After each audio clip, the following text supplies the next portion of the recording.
Hello student, आज के इस वीडियो में हम क्लास 10th के जो गणित के हैं उनमें आपको ये पता नहीं होता है कि किस चैप्टर में कितने नंबर के मिलते हैं। तो आज के इस वीडियो में आपका डाउट करेंगे कि किस चैप्टर में जो नंबर होता है, जो यूपी बोर्ड का पेपर होता है, तो वे जो प्रश्न होते हैं किस नंबर के होते हैं, कितने नंबर के होते हैं। ये जो डाउट है आज के इसमें क्लियर कर देंगे। देखिए इसमें तो बच्चों इसमें 3 घंटे का समय मिलता है। इसमें 70 अंक की लिखित परीक्षाएं होती हैं। जो 70 नंबर होते हैं उसमें लिखित परीक्षाएं होती हैं एवं 30 अंक का प्रोजेक्ट कार्य होगा। ये जो 30 नंबर का है ये स्कूल में फाइल या जो होते हैं टीचर लोग बनवा कर या बनाकर उनको नंबर देना होता है। तो इसमें न्यूनतम उत्तीर्ण 23 एवं 10 कुल 33 अंक होना होगा। अगर आपको पास होना है तो इसमें 33 अंक अनिवार्य है। तो देखिए संख्या पद्धति है और इस संख्या पद्धति में कई चैप्टर आते हैं। देखिए जैसे संख्या पद्धति में नीचे दिखाया है तो हम इसको आपको दिखाने का कोशिश करेंगे। तो पहले ये देख लीजिए कि संख्या पद्धति में पूरे 5 अंक का पूछे जाते हैं। ये जो सवाल है 5 अंक के पूछे जाते हैं। और जो बीजगणित है इसमें 18 नंबर के पूछे जाते हैं। सबसे अधिक इसी चैप्टर से पूछे जाते हैं। ये दिमाग में बैठा लीजिएगा, सबसे ज़्यादा नंबर 18 बीजगणित से पूछे जाते हैं। इसके बाद 3rd नंबर निर्देशांक ज्यामिति आता है जो 5 नंबर का होता है। इसके बाद चौथे में आता है ज्यामिति। ज्यामिति 10 नंबर का होता है। और त्रिकोणमिति इसमें तो हर साल पूछा जाता है और ये 12 नंबर का है। और मेंसुरेशन ये 10 नंबर का होता है। और सांख्यिकी तथा प्रायिकता ये भी 10 नंबर का होता है। पूरा टोटल 70 नंबर का होता है। और इसमें हम बता देना चाहता हूँ कि संख्या पद्धति है इसमें कौन से चैप्टर आते हैं। ये जो बीजगणित इसमें 18 नंबर है, ताकि इसमें कौन से चैप्टर आते हैं।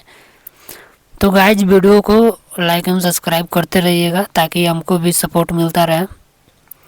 तो देखिए जो संख्या पद्धति इकाई है इसमें भी कई चैप्टर आते हैं। देखिए इसमें एक आता है वास्तविक संख्या और इसमें अंक गणित का आधारभूत प्रमेय उदाहरण सहित देना होता है। अप्रमेय संख्या का पुनर्भ्रमण, अप्रमेय संख्याओं का सत्यापन करना होता है जो 5 नंबर के होते हैं। इसके बाद इकाई 2 में आता है बीजगणित। बीजगणित में चैप्टर होता है एक बहुपद, जो बहुपद के शून्यांक ज्ञात करना होता है। द्विघात बहुपद के गुणांकों एवं शून्यांकों के मध्य संबंध ज्ञात करना होता है जो 18 नंबर के होते हैं। और 2 नंबर में आता है 2 चर वाले रैखिक समीकरण। रैखिक समीकरण तो इस एक रैखिक समीकरण यू को हल करने की बीजगणित विधि। तो पहला प्रतिस्थापन विधि और दूसरा विलोपन विधि। एक और विधि है वे विधि नहीं पूछी जाती है, इसमें बस 2 ही विधि पूछी जाती है। और तीसरा द्विघात समीकरण, इसमें तो हर साल पूछे जाते हैं। इसके बाद इकाई 2 बीजगणित में चौथे चैप्टर समांतर श्रेणी है। अब आता है इकाई 3 जो निर्देशांक ज्यामिति है। इस निर्देशांक ज्यामिति में 5 नंबर के अंक पूछे जाते हैं। तो पहला है रेखा यानी द्विविमीय निर्देशांक ज्यामिति के आवरण पूछे जाते हैं। रैखिक समीकरण से के मतलब ग्राफ उसके रिलेटेड पूछे जाते हैं। दूरी सूत्र पूछा जाता है, विभाजन सूत्र पूछा जाता है और इसी के रिलेटेड इसमें जो प्रश्न उठते हैं वे पूछे जाते हैं।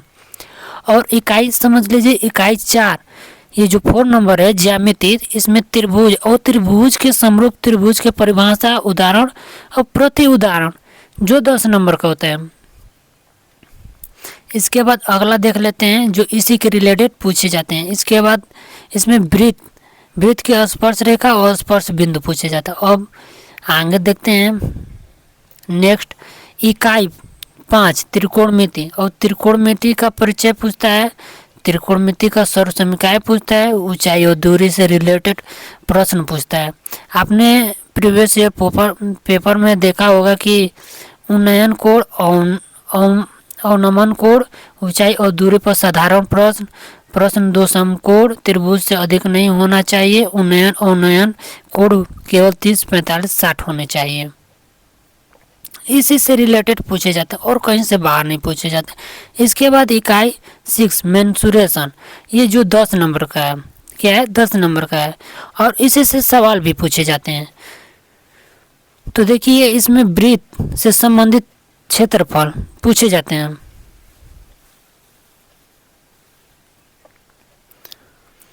तो पहला में वृत्त के त्रिज्याखंड तथा वृत्त खंड के क्षेत्रफल ज्ञात करने को दिया जाता है।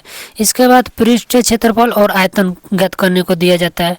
तो ये हमारे समय में ये चैप्टर कट गया था और यही था, तो इसमें ज़्यादा नंबर नहीं आता है। इसी नंबर में आता है जो 5 नंबर का होते हैं, ये दीर्घ उत्तरीय प्रश्न में आते हैं। इसके बाद लास्ट चैप्टर इकाई है संख्या और प्रायिकता, संख्याकी और प्रायिकता। संख्याकी में बहुलक माध्यिका पूछे जाते हैं। प्रायिकता में ये जो प्रायिकता घटने वाली है यही सब पूछा जाता है जो 10 नंबर का होता है।